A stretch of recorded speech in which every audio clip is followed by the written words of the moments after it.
第4天来到大阪城，清晨阳光洒在屋顶，金光闪闪，像一件被历史打磨的艺术品，静静矗立。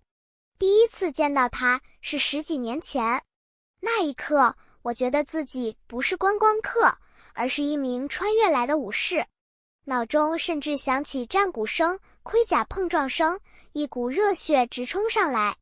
结果现实马上打脸，低头一看，手里哪有武士刀，只有一只在讯息闪的手机。偏偏这时肚子还咕噜大叫，比战鼓更吵。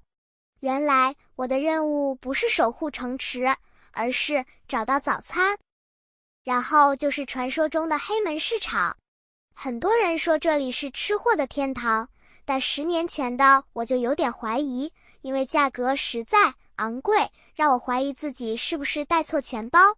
海胆、章鱼烧、寿司，样样都在对我招手。虽然嘴里喊着好贵啊，手还是诚实的把钱交出去了。说实话，好吃归好吃，但没有传说中那魔神。倒是训练了我拿筷子的速度，1秒夹起一片寿司，感觉自己快进化成寿司侠。通天阁虽然只有108公尺，上避雷针后不算高，但对大阪人来说，它可是精神地标。10年前第一次来，我抬头看的脖子有点僵，现在回想，更像一座充满故事的小型游乐场。没有溜滑梯，也没有高空弹跳，最吸引我的是闪闪发亮的黄金展望台。走上去的瞬间，我差点以为自己闯进了游戏副本，随时会有 BOSS 跳出来说：“勇者啊，来挑战吧。”接着就是那尊笑得神秘又呆萌的比利肯福神，据说摸他的脚掌就能实现愿望。10年前我也认真摸了2下，默默许愿，希望能财富自由。结果10年后，我发现愿望好像卡在审核队列，钞票依旧像水一样流走，留不住啊。更有趣的是，比利肯其实是美国艺术家的灵感，没想到最后却成了大阪吉祥守护神。想着想着，我突然幻想，是不是哪天我梦到一只折耳猫，也能变成下一个大阪新神明。走了一整天，压轴是大阪知名的8重圣炸串，排队人多到像演唱会，价格不便宜，但炸串香气逼人，外酥内嫩，灵魂瞬间被炸醒。吃完后全身像充满能量，钱包虽大出血，但成功把我从旅游疲劳拉回来。第5天奈良1日游，从近铁站搭公车走到春日大社，路上就遇到小鹿迎接。10年前驼们还会害羞跑开，现在根本进化成超抢食鹿。朱红的春日大社很壮观，还有木头鹿和白鹿御神签，萌到想全带走。巫女带着紫藤花冠，美到像仙子，可惜拍照被拒，只能默默膜拜。回程公车上，我幻想自己是古代旅行者，脚步轻盈，风姿优雅。结果现实是拖着行李差点被鹿绊倒，这大概就是奈良的规则吧。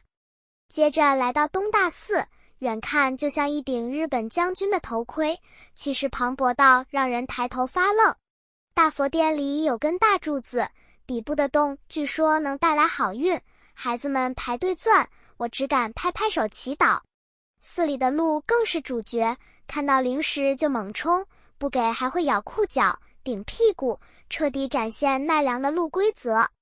回到大阪，晚餐是吃到饱烧肉，一人4000多日元，那时候汇率是1比28，贵贵的，但香气四溢，肉质饱满。我深呼吸，感受那股烤肉香渗入灵魂，准备迎接最后一晚的大阪狂欢。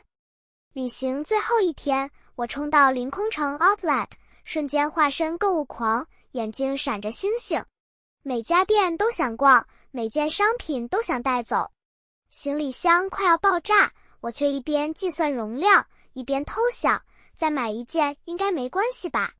鞋子、衣服、零食、纪念品全都自动吸进行李箱，感觉再膨胀一点，我就能直接飞回台湾。回到关西空港，拖着快爆炸的行李，心里一直默念：拜托别爆掉。逛免税店又忍不住放慢脚步，瞄着平时不会买的巧克力、香水和零食，心想下次旅行一定还要再这么疯狂一次。飞机缓缓升空，夕阳沉入云海，我靠着座椅回想10年前的旅程，大阪夜景、海游馆、奈良小路、福建道贺红色隧道，每一顿美食，每一次小迷路，都在云端再次浮现。回到家虽然疲惫，心里却装满故事与笑声，那份吃饱玩疯的快乐永远不会消失。